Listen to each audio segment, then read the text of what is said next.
Welcome back. Now you can avoid making frequent trips to the government offices to get your work done. The government has now launched an innovative e-SMS mobile governance service for the people. On Tuesday, the Infotech Corporation of Goa Limited launched the e-SMS Goa Mobile Governance and IT Knowledge Center.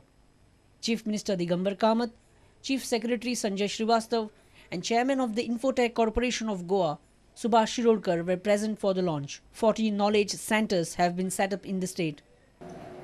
This could help in many ways. We can start with application is pending in the Mamledar. The person can be informed on mobile. Your license is ready, come and collect on this day. So he gets time saved, he gets his energy saved. He doesn't have to go and find out when it will be ready, when he has to come and make payment. On SMS he comes to know that come on 7th or 10th of December, collect your license. But when it comes to IT, I think I would not say we are lagging behind, but if at all we want to remain on par with other parts of the country, and when it comes to that, I think we will have to speed up our things. Our reporter Jason Suarez with video journalist Sushant Par. Prudent Citizens Forum has exposed another anomaly in the final 2021 regional plan of Concon and Pedne. They say zones marked for the development of eco-tourism have already been bought by the real estate lobby. They allege that this is a ploy to allow backdoor entry of projects of hotel lobby. Members of the Prudent Citizens Forum and other organizations have exposed the hidden agenda behind the eco-tourism zones in the final RP 2021 of Concon and Pedne. They say that it is no coincidence that zones marked for ecotourism have been already beforehand been bought by real estate firms. This ecotourism zone concept is not a coincidence at all. If you see the nature of land and the owners of the land and the holders of this land, it is a well-planned hotel industry which is going to come up here. Tell me, when the task force has recommended something called as ecotourism zones, tell me which panchayat and which gram sabha has recommended ecotourism zones. Nobody has recommended ecotourism zones. But why are you saying that out of the several proposals, from whom? Who have proposed this? Come out clean. They also say that despite asking for VP3, the government has deliberately removed this from the plans. They sought to know when the task force recommended these ecotourism zones. They have now given a 7-day ultimatum to clarify on these issues. And time has come, it is going to be a revolution. It is going to be a bloody revolution. Not because we are asking for it, but you all asking for it. Because the common man in Goa is totally out of list and he is already killed. या काळ्या काळजाचो गोंयचो शेरकार एका आमी 7 दिसांचो time दिल्लो आसा आणि 7 दिसां भितर तेणे आपले कितें पळय ते आमच्या मुखार मांडले ना जाल्यार 8 दिसा आख्खो गोंयचो लोक भायर सरतलो आणि याचो जबाबदार हो दिगंबर शेरकार जातलो. Our reporter Jason Suarez with video journalist Sushant Par.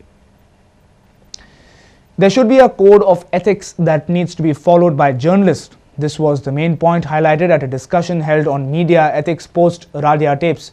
Just like judges, journalists should also start disclosing their assets to bring credibility. A panel discussion on media ethics post Radia tapes was organized on the second day of the Goa Art and Literary Festival.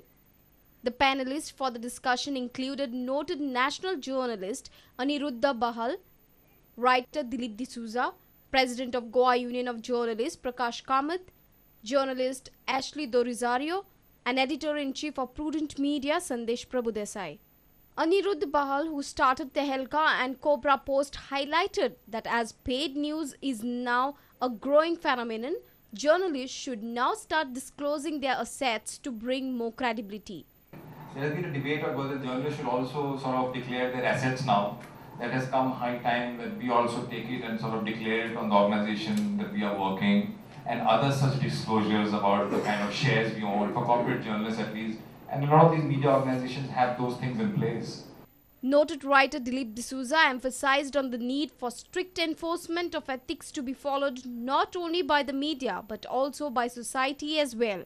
There is a debate on ethics in the rest of our society. I mean, every time maybe this is a broad generalization, but every time we tolerate any kind of breach of ethics in our own personal life, then again, radia is something that is waiting to happen.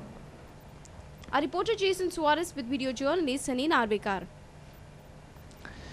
Don't wear a helmet fearing of getting a fine. Wear it for your safety. Wear an ISI marked helmet and see that your helmet is strapped and clipped. An accident took place at Akshi on Monday. A bike rider hit a rickshaw and had a head injury. If he had to wear a proper helmet, he would have escaped with minor head injuries. Have a look at this accident. A bike rider hit a rickshaw at Akshi on Monday. The bike rider was injured in this accident. The rider was wearing a helmet, but it was of low quality without ISI mark. The strap of the helmet was also not clipped, and as such, helmet was separated from the rider's head. He could have escaped head injury if he had to wear a helmet for his safety and not with the fear of fine. He was later shifted to GMC. So, make wearing a helmet and a seat belt a habit rather than a compulsion. A reporter from Akshi, Surendra Madkaikar. We'll be right back. Stay tuned.